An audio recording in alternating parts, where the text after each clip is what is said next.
పూర్వకాలంలో తారకాసురుడు అనే అసుర రాజు ఉండేవాడు. అతనికి 3 కుమారులు. తారకాక్షుడు, కమలాక్షుడు, విద్యున్మాలి. వీరు బ్రహ్మదేవుని కఠిన తపస్సు చేసి ఒక వరం పొందారు. ఆ వరం ప్రకారం వారి 3 నగరాలు బంగారం, వెండి, ఇనుముతో నిర్మించినవి.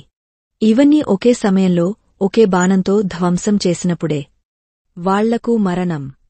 ఈ 3 నగరాలు ఆకాశం, భూమి, పాతాళంలో తిరుగుతూ ఉండేవి. వాటిని త్రిపురాలు అని పిలిచేవారు. ఈ వరం వల్ల అసురులు అపారమైన శక్తిని సంపాదించారు. వారు దేవతలను, ఋషులను, భక్తులను బాధించడం ప్రారంభించారు. దేవతలందరూ భయంతో శివుని శరణు కోరారు.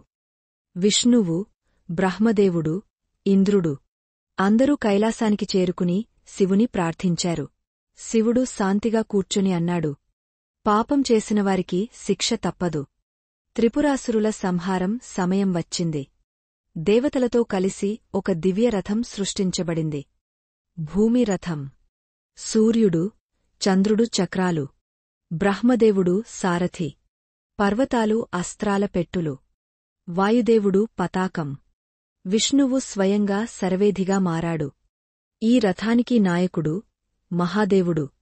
శివుడు రథమెక్కి త్రిపురాలు ఒకే రేఖలో కలిసే క్షణాన్ని ఎదురుచూశాడు.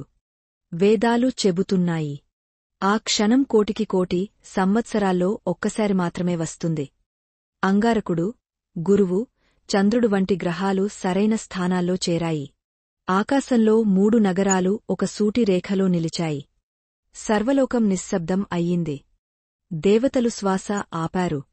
అసురులు భయంతో వణికిపోయారు. శివుడు తన విల్లు, పెనాకం తీసుకున్నాడు. విష్ణువు రూపాంతరం చెందిన శరము సిద్ధంగా ఉంది. ఆకాశం చీల్చుకునే నినాదంతో శివుడు ఉచ్చరించాడు, ఓం నమః శివాయ. వరాహంగా మారిన బాణాన్ని శివుడు వదిలాడు. అది 3 ప్రపంచాలను ఒకే సమయంలో దాటింది. చంద్రుడి ప్రకాశానికి మించిన వెలుగు, సూర్యుని కాంతికి మించిన తేజస్సుతో ఆ బాణం 3 నగరాలను తాకింది. ఒక్క క్షణంలోనే త్రిపురాలు ధ్వంసమయ్యాయి. అసురుల పాలన యుగం ముగిసింది.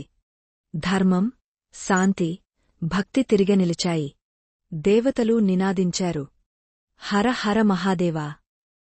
శివుడు అన్నాడు, పాపం ఎంత బలంగా ఉన్నా ధర్మాన్ని జ్వాల మింగేస్తుంది. ఆరోల్ త్రిపురాసురుల సంహారం జరిగిన రోజు కార్తీక పౌర్ణమిగా పూజించబడుతుంది. ఈ రోజున దీపాలు వెలిగించడం శివుడి జ్యోతిని, ధర్మ విజయాన్ని సూచిస్తుంది.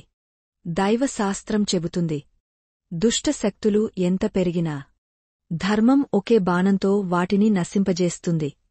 ఈ వీడియో గనక మీకు నచ్చితే ప్లీజ్ లైక్ చేయండి. కొత్తవారు ఎవరైనా మా వీడియోస్ చూస్తే ప్లీజ్ సబ్స్క్రైబ్ చేసి మాకు సపోర్ట్ చేయడం మరిచిపోకండి. ఇలాంటి మంచి విషయాలతో పాటు కొత్త విషయాలు మీ ముందుకి తీసుకురావడానికి ప్రయత్నిస్తాం. అందరూ బాగుండాలని మనస్ఫూర్తిగా దేవుడిని కోరుకుంటూ మరొక కొత్త వీడియోతో మీ ముందుకి వస్తాము. ధన్యవాదములు.